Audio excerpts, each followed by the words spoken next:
तो आज के वीडियो में हम जानेंगे partial withdraw from NPS. NPS से मतलब कि हम अपना पैसा जो है उससे भी निकाल सकते हैं। किस तरह निकाल सकते हैं उसके ऊपर फुल हम समझेंगे। तो सबसे पहले हम समझते हैं कि एनपीएस जो हम पिछले वीडियो में हम जाने कि एनपीएस मतलब कि क्या होता है। एनपीएस में हम लोग का अपना कंट्रीब्यूशन होता है और जो होता है गवर्नमेंट का कंट्रीब्यूशन होता है। तो यहाँ पे हम एनपीएस में जो हमारा पैसा जमा हुआ है उसमें से हम कितना और कितने बार क्या क्या रूल्स होता है सब समझते हैं। हम पैसा निकाल सकते हैं कि नहीं निकाल सकते हैं। सबसे पहले जो एनपीएस है वो रिटायरमेंट के लिए बना है, लेकिन गवर्नमेंट अलाउ करती है कि कुछ पैसा आप कुछ ज़रूरी मतलब चीज़ के लिए आप निकाल सकते हैं। तो उसके लिए रूल क्या क्या है। रूल सबसे पहले है कि आपको मिनिमम 3 साल एनपीएस में कंप्लीट करना होगा। सबसे पहला एलिजिबिलिटी मतलब आप अगर कहीं पे आपका एनपीएस मतलब आपने ऑप्ट किया है तो आपका 3 साल वहाँ पे कंप्लीट होना चाहिए। उसके बाद आप कितना पैसा निकाल सकते हैं। तो आप जो 25% मतलब 25% अपना कंट्रीब्यूशन का आप निकाल सकते हैं। मतलब जो गवर्नमेंट कंट्रीब्यूट करती है और जो आप कंट्रीब्यूट करेंगे उसका नहीं, सिर्फ आप जो कंट्रीब्यूट करेंगे जो कि आपका बेसिक और डीए का जो 10% होता है, जितना भी कंट्रीब्यूशन आपने किया है उसका 25% ही आप निकाल सकते हैं। और कितने बार निकाल सकते हैं तो वो आप निकाल सकते हैं मैक्सिमम 3 बार निकाल सकते हैं पूरे आप एनपीएस जो या फिर बोलिए रिटायरमेंट तक के बीच में। जब से आपने एनपीएस लिया है और एनपीएस जब तक आप रखेंगे उस दौरान मात्र 3 बार, हाईएस्ट 3 बार आप ही पैसा निकाल सकते हैं। किस किस पर्पज़ के लिए हम उसको निकाल सकते हैं तो हायर एजुकेशन, बच्चे को मान लीजिए हायर एजुकेशन के लिए आपको पैसा का ज़रूरत है तो उसके लिए निकाल सकते हैं।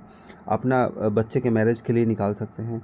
उसके बाद घर बनाने के लिए, ठीक है, अपना घर जो अगर बना रहे हैं तो उसका कंस्ट्रक्शन के लिए भी निकाल सकते हैं। उसके बाद सीरियस इलनेस ऑफ मतलब अगर मान लीजिए कोई भी आपके घर में मतलब सीरियस इलनेस है मतलब बीमारी है तो उसमें भी आप निकाल सकते हैं। इसके लिए प्रोसेस मेनली क्या क्या है इसके ऊपर हम समझते हैं, ठीक है।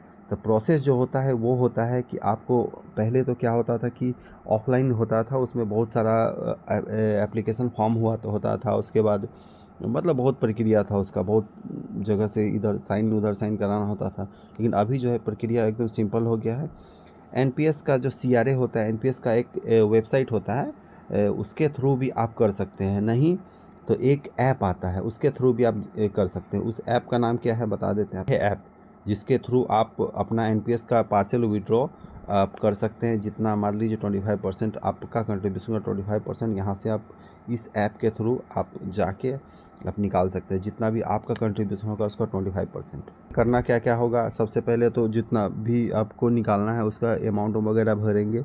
उसके बाद अपना जो डॉक्यूमेंट आपको देना पड़ेगा, जिससे मेडिकल के लेना चाहते हैं मेडिकल के लिए, एजुकेशन के लिए जो भी चीज़ होगा उसका प्रूफ का एक पेपर मतलब सपोर्टिंग डॉक्यूमेंट एक अपलोड करना पड़ेगा। उसके बाद आपका जो है आपका जो एनपीएस का जो अमाउंट है वो प्रोसेस हो जाएगा और मुश्किल से 1 महीने के अंदर में आपका जो भी पैसा होगा वो आपके अकाउंट में आ जाएगा, ठीक है। तो आज के लिए इतना ही रखते हैं, मिलते हैं अगली वीडियो में। और जो है पार्शियल विड्रॉ जो आप आसानी से नहीं ले सकते हैं, इसलिए थोड़ा सा रिस्ट्रिक्शन होता है। क्योंकि होता क्या है कि हम जो मतलब कि पैसा मेनली रिटायरमेंट के बाद के लिए पैसा होता है। तो अगर मान लीजिए बहुत ही ज़्यादा ज़रूरत ना हो तो पैसा नहीं निकाले। इस ऐसे तो हम बोलेंगे पैसा वहाँ से निकाले ही ना, क्योंकि वो पैसा बहुत ही अच्छी तरह से ग्रो होता है। इसलिए उसके अगर इधर उधर से काम हो रहा है तो कर लीजिए, लेकिन इसका पैसा बहुत ही रेयर केस में ही निकालना है। तो ठीक है, आज के वीडियो में इतना ही रखते हैं, मिलते हैं वीडियो में। Thank you.